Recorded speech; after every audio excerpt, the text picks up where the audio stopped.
Est-ce que l'entraînement en vélo ou en rameur peut t'aider pour tes performances et ton endurance en rugby à 13? Dans cette vidéo, on va voir ensemble comment le vélo peut t'aider dans tes entraînements et quelles erreurs il faut éviter si tu ne veux pas impacter négativement ta performance en match. Si tu es nouveau sur la chaîne, je m'appelle Sean et j'aide les sportifs de tout niveau à développer leur endurance, leur performance et leur santé.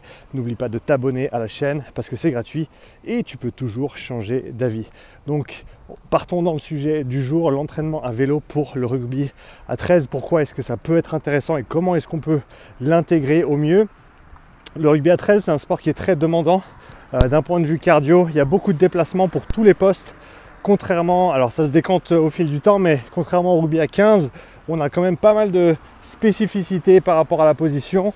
Donc quelqu'un en première ligne, par exemple, va être moins mobile que quelqu'un chez les trois quarts. Dans le rugby à 13, on a beaucoup de mouvements chez tout le monde. Et c'est un sport qui est très demandant au niveau physique. Alors tout comme le rugby à 15, mais un petit peu différent. Et je pense que l'entraînement à vélo peut être très intéressant pour les pratiquants de rugby à 13 et je vais t'expliquer comment le mettre en place. Déjà, je pense que le vélo, ça peut être une bonne modalité à utiliser pour rajouter du volume de basse intensité, ce qu'on appelle la zone 2, l'endurance fondamentale. Et non, le rugby à 13, c'est pas un sport d'endurance. Par contre, c'est un sport qui a des grosses contraintes physiques et demande une grosse capacité de récupération et une grosse capacité de travail aussi parce que faut se dire que ta caisse, c'est ce qui te permet de t'entraîner, c'est ce qui te permet de récupérer, c'est ce qui te permet de faire plus et de récupérer plus rapidement. Donc le vélo, c'est une modalité qui est parfaite pour instaurer ces entraînements de basse intensité dans ta semaine et ceux-ci n'auront pas d'impact négatif sur tes performances sportives. Donc il ne faut pas te faire de soucis par rapport à ça, même au contraire, ça va t'aider. Ça va t'aider à faire plus, ça va t'aider à mieux récupérer, ça va même t'aider à faire plus intense, à sprinter plus vite, à avoir des efforts plus intense au niveau de tes phases de regroupement, de plaquage, etc. Après, l'erreur à laquelle il faut faire attention quand tu utilises le vélo pour, on va dire, complémenter ton rugby à 13, ce que tu ne veux pas faire, c'est mettre des grosses séances d'intensité un jour avant le match, voire 2 jours avant le match. Parce que là, c'est clair qu'au niveau simplement récupération, fraîcheur nerveuse, ça peut t'impacter négativement au niveau de tes performances de match. Donc c'est là où il faut faire attention. Il faut simplement être intelligent dans la manière dont tu places tes séances d'intensité sur le vélo. Et quel type d'intensité sur le vélo va t'aider le plus? Ça va dépendre de ton profil, ça va dépendre de tes besoins spécifiques.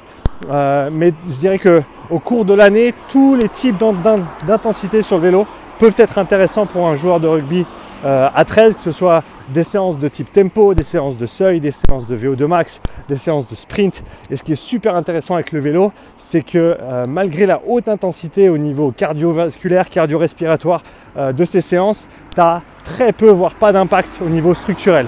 Et ça, c'est super important de gérer cette charge pour un sport comme le rugby qui est quand même très contraignant physiquement. Donc on ne peut pas rajouter de la charge supplémentaire. En plus de ça, si tu es un joueur ou une joueuse qui est plutôt lourde au niveau poids de corps, la course, rajouter plus de courses que tu ne fais déjà, ça peut faire trop. Alors que le vélo, tu peux rajouter du volume, tu peux faire du travail de qualité, tu peux travailler sur ces adaptations centrales et périphériques sans avoir un impact négatif sur tes articulations, tes muscles, tissus tendineux, ligamentaires, etc. Donc c'est ça, oui, c'est ça qu'il faut faire attention. Il faut ne pas mettre tes intensités trop proches des matchs parce que c'est là où tu vas perdre de l'énergie potentiellement et tu peux avoir un impact négatif sur tes matchs. Mais si c'est bien organisé, si c'est intelligemment fait, par exemple le mardi et le jeudi, si c'est vraiment ton focus de développer ton endurance parce que tu as un manque à ce niveau-là, tu peux tout à fait mettre des séances de vélo intense à ce moment-là. Tant que tu as le temps pour récupérer pour ton samedi ou pour ton dimanche, ce ne sera pas un problème. Si tu veux aller un petit peu plus loin, j'ai préparé un guide gratuit en 4 vidéos, une mini formation sur les zones d'entraînement, sur comment individualiser tes séances, comment progresser en endurance, comment avoir les bases de la planification. Je t'invite à cliquer sur le lien dans la description, ça s'appelle le guide des zones d'entraînement. Encore une fois, c'est gratuit, donc n'hésite pas à cliquer sur le lien pour y accéder.